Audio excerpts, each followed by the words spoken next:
चीज़ें हम आपसे और जानना चाहेंगे अजीज साहब के बारे में। अजीज सर के बारे में कुछ चीज़ें आप अगर बता सकें, उनकी अपनी पर्सनल जो पर्सनैलिटी थी उसको लेकर, क्या उस टाइम पे कुछ उनको ले कुछ लोगों में इनसिक्योरिटी थी, कभी उनकी किसी से लड़ाई वगैरह, कभी मतभेद कुछ? भाई देखिए, अजीत साहब जो जैसे पर्दे पे नज़र आते थे वैसे वो घर पे भी थे, बहुत स्ट्रिक्ट थे वो। अच्छा। जब मैं उनसे कहने गया कि मुझे एक्टर बनना है, तो मैं सोचा कि कम से कम वो कहेंगे कि भाई मैं तुम्हारे लिए फिल्म बना देता हूँ या मैं तुम्हें लॉन्च कर देता हूँ, या कुछ नहीं तो मैं किसी प्रोड्यूसर को फ़ोन करके तुम्हारे रिकमेंड कर देता हूँ।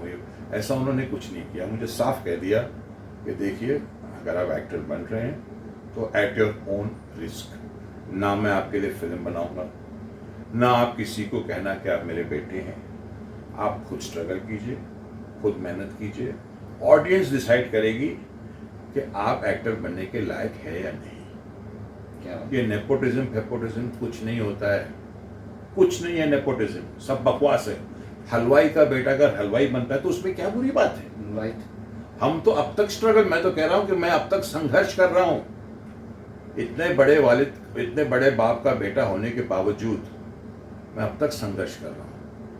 तो जब मुझ जैसा आदमी संघर्ष कर रहा है तो नेपोटिज्म तो है ही नहीं सर, इसमें क्वेश्चन नहीं। तो अजीज साहब जो पर्दे दिखते थे काफी सख्त इस वैसी थे, बिल्कुल उनसे रूह कांपती थी आप लोगों की? रूह नहीं, बहुत सारी चीजें कांपती थी। मुझे याद है जब उनकी हम लोग बैंड स्टैंड पे रहते थे, तो वो जो अभी जहाँ पर आप अगर बैंड स्टैंड पे गए हो तो एक बसेरा नाम का बंगला, उसके सामने एक F-16 या कोई प्लेन, फाइटर प्लेन पार्क है। राइट। तो वहाँ पहले वो सब नहीं था, हम वहाँ पतंग उड़ाते थे, और एक आदमी को मैं उस कोने में रखता था खड़ा कि भाई देखना, अगर वहाँ से डैडी की गाड़ी आ रही हो तो बताना। तो कई बार तो मैं हम चप्पल छोड़ के भागे कि उनको लेकिन बहरहाल पकड़े जाते थे। पिटाई होती थी।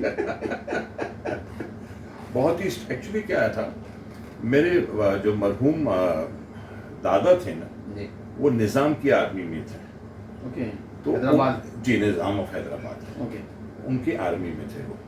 तो उनको पूरी वैसे मिलिट्री काइंड ऑफ ट्रेनिंग मिली, वो सेम चीज़ उन्होंने मुझे दी।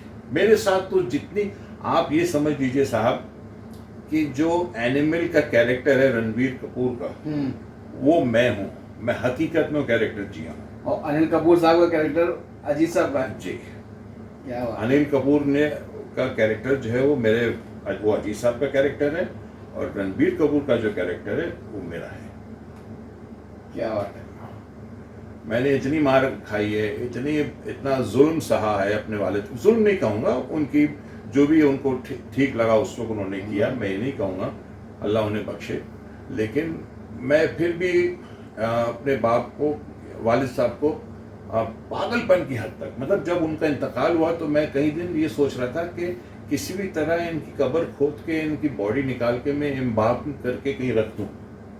एक आदमी इस पागलपन तक अपने बाप को मिस कर रहा था, और आज भी मैं मिस करता हूँ। और मैं जानता हूँ कि वो बेशक फिजिकली नहीं है, लेकिन उनकी आत्मा, उनकी सोल वो मेरे साथ है, वरना इतने साल में सर्वाइव नहीं कर पाता। इसमें क्वेश्चन नहीं। उनकी दुआएं आपके साथ अभी भी चल रही है।